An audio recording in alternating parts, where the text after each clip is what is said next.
হয় মহাপ্ৰভু শ্ৰী শ্ৰী দৌলগোবিন্দৰ আজি তৃতীয় দিন।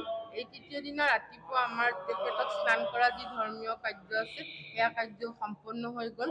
দিনৰ ভাগৰ যি পূজা আছে সেই পূজা সম্পূৰ্ণ ধৰ্মীয় ৰীতি নীতিৰে পৰম্পৰাৰে অনুষ্ঠিত হ'ব।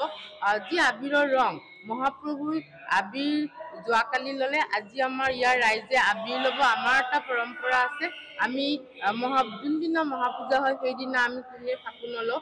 আজি ইয়াত সকলোৱে ফাকু খেলিব, ৰং ঘূৰিব। গতিকে অসমৰ সমূহ ধৰ্মপ্ৰাণ ৰাইজ মহাপ্ৰভুৰ ওচৰলৈ আহিব, সকলোৱে তেখেতৰ শ্ৰীচৰণত সেৱা জনাব আৰু দুপৰীয়া ইয়াত নাগাৰা নাম অনুষ্ঠিত হ'ব। সন্ধিয়ালৈ বিভিন্ন সাংস্কৃতিক অনুষ্ঠান আছে। এটি সুন্দৰ ধৰ্মীয় পৰিৱেশ ইয়াতে সৃষ্টি হৈছে। এইখন দ্বিতীয় বৈকুণ্ঠ পুৰী বুলি ক'লেও নিশ্চয় ভুল নহ'ব। গতিকে এই বৈকুণ্ঠ পুৰীত সকলোৱে আহক আৰু সকলোৱে মহাপ্ৰভুৰ কৃপা লাভ কৰক। হয় মহাপ্ৰভু শ্ৰী শ্ৰী দৌলগোবিন্দৰ আজি তৃতীয় দিন। এই তৃতীয় দিনা ৰাতিপুৱা আমাৰ তেখেতক স্নান কৰা যি ধৰ্মীয় কাৰ্য আছে সেয়া কাৰ্য সম্পন্ন হৈ গ'ল। দিনৰ ভাগৰ যি পূজা আছে সেই পূজা সম্পূৰ্ণ ধৰ্মীয় ৰীতি নীতিৰে পৰম্পৰাৰে অনুষ্ঠিত হ'ব।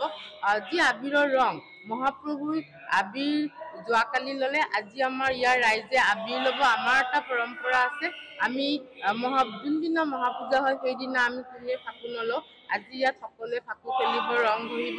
গতিকে অসমৰ সমূহ ধৰ্মপ্ৰাণ ৰাইজ মহাপ্ৰভুৰ ওচৰলৈ আহিব, সকলোৱে তেখেতৰ শ্ৰীচৰণত সেৱা জনাব আৰু দুপৰীয়া ইয়াত নাগাৰা নাম অনুষ্ঠিত হ'ব। সন্ধিয়ালৈ বিভিন্ন সাংস্কৃতিক অনুষ্ঠান আছে। এটি সুন্দৰ ধৰ্মীয় পৰিৱেশ ইয়াতে সৃষ্টি হৈছে। এইখন দ্বিতীয় বৈকুণ্ঠ পুৰী বুলি ক'লেও নিশ্চয় ভুল নহ'ব। গতিকে এই বৈকুণ্ঠ পুৰীত সকলোৱে আহক আৰু সকলোৱে মহাপ্ৰভুৰ কৃপা লাভ কৰক।